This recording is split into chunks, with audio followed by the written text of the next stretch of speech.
Should you go through your house and really detail things, or just catch the sentimental and expensive items?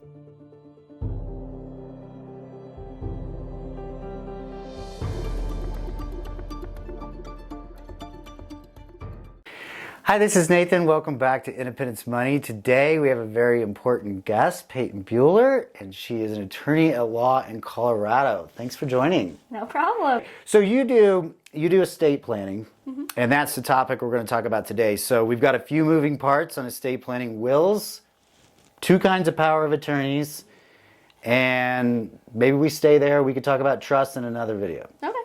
All right. You need to have a will. Yes, generally. Wouldn't you agree?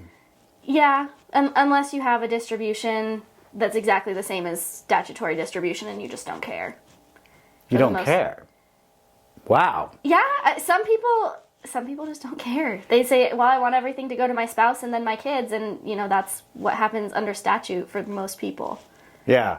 So I've got a list of people that did and did not care. Okay. So Frank Sinatra, $100 million. He had a provision disinheriting any individual that challenged it, and guess what?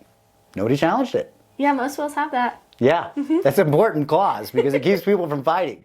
I actually had a client that was going to fight the state of her deceased dad against her siblings, which is a bad idea. I had a copy of the legal documents, and I had to advise her, hey, like, there's a disinheritance clause. Like, if you do this, you could lose everything. And she decided not to fight it. So that's the only one that's good. The second one that's kind of good, Robin Williams, his estate and his house went everywhere, but he didn't mention his personal effects, and he had some very high value movie memorabilia and things like that, and that was settled out of court many years later. Yeah, you see that with disinheritance clauses too. Most people end up mediating it and splitting money anyways. Still costs money and time. Yeah, and lawyers are expensive. Yeah. It's always easier if we're not involved. Right? I think it's easier to pay the money up front to get it well organized than it is to deal with it after. Yeah. I always say everybody leaves a legacy, and that's not a financial term. It's you either leave a legacy of organization and orchestration or chaos.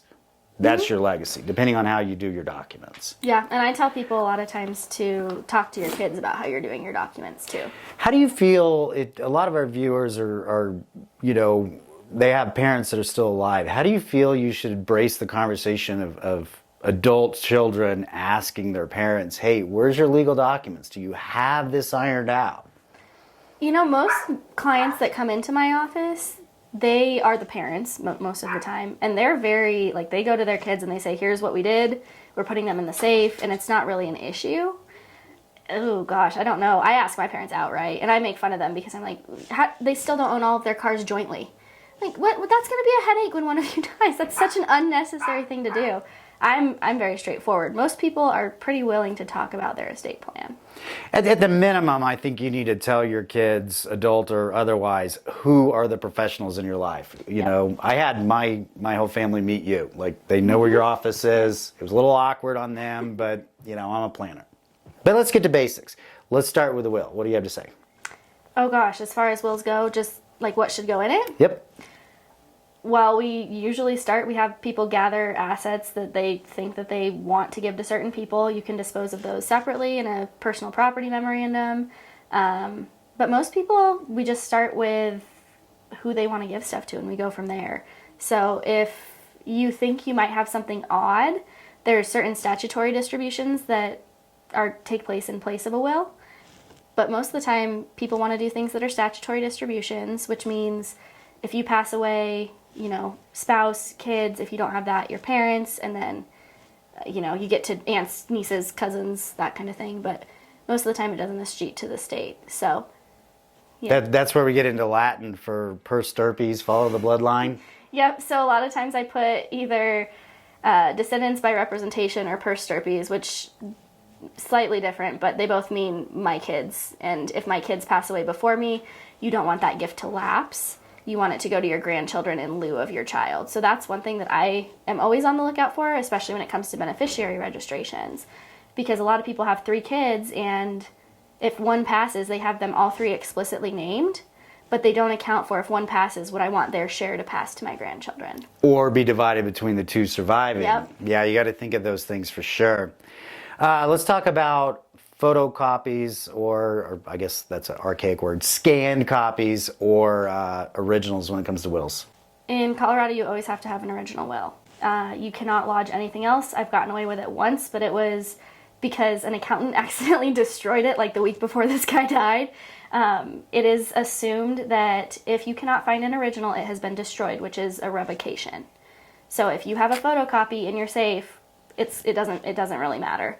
There are exceptions. If all of the beneficiaries and all your heirs can get together and stipulate to something, you can do whatever you want. But no, if you have anything, like if it's going to a trust or a foundation, that will not happen unless you have an original will. Which means somebody needs to know where it's at, right? Yep. We don't keep them at our office, but we tell people to keep them in a safe. Some attorneys will keep them. It's just a lot of paper, and it's a lot of responsibility. Safety deposit boxes, and then we also have people give copies to their kids and let them know where they are. I think that's smart.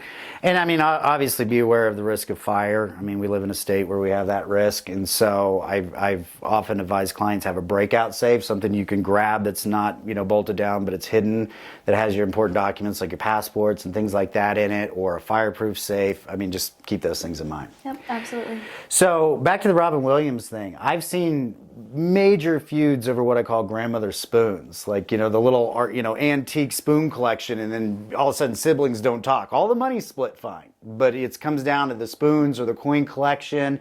I've heard of of family splits over that. So hit on this personal property. Like, should you go through your house and really detail things, or just catch the sentimental and expensive items? I just did a mediation over teddy bears. Wow. So they were like these vintage Olympic teddy bears from 1999. It was a whole thing. They were Beanie Babies. So I feel your pain in the grandpa spoons department. But what I tell people is, one, giving things away while you're alive, that's the end all be all, right? Like, if you don't want it now, just give it to them now. No one's going to question it. Ownership changes. You want to not worry about something when you're dead? Give someone something now, with the exception, of houses, bank accounts. We don't want to do that for tax reasons. But personal property, one, give it now. Two, I have a lot of people just write names on things. And just tape on the back of the literally, picture frame. Yeah. My grandma uses like those little sticky dots that are colored. The garage sale ones? Yeah. You're great. So we each have a color. But you are able to delineate in your will anything that you think people will fight over.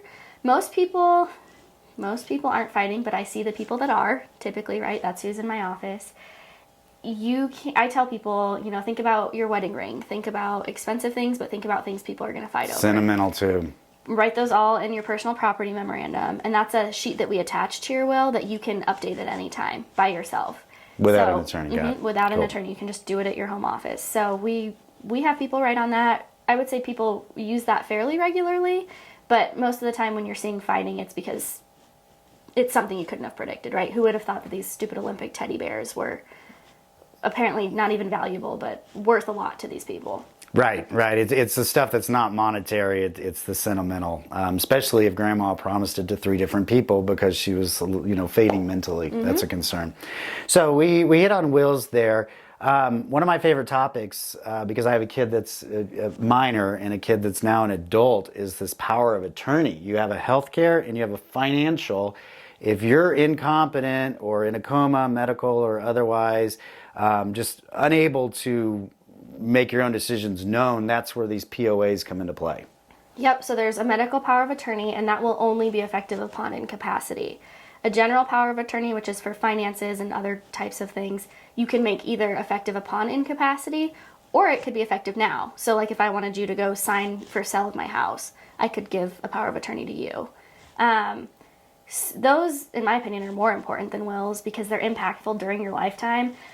If someone's fighting over something when you're dead, it doesn't really impact you personally, although you might be rolling over in your grave.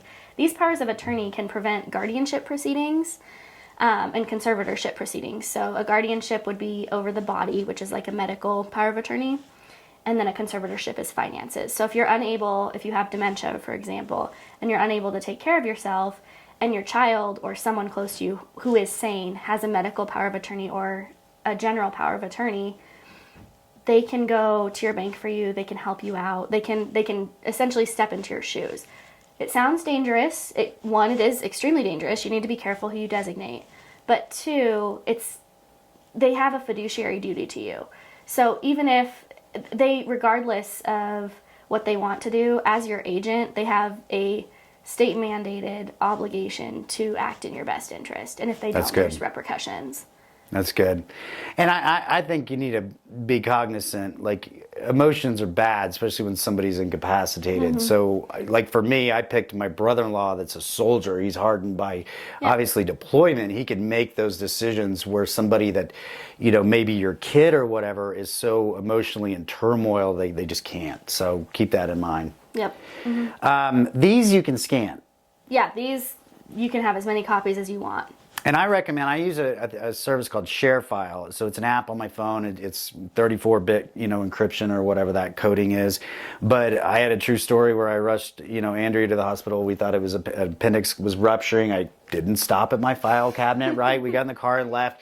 They took her immediately back behind the wall. And I was like, I'm their husband. And they're like looking at me like, I don't care.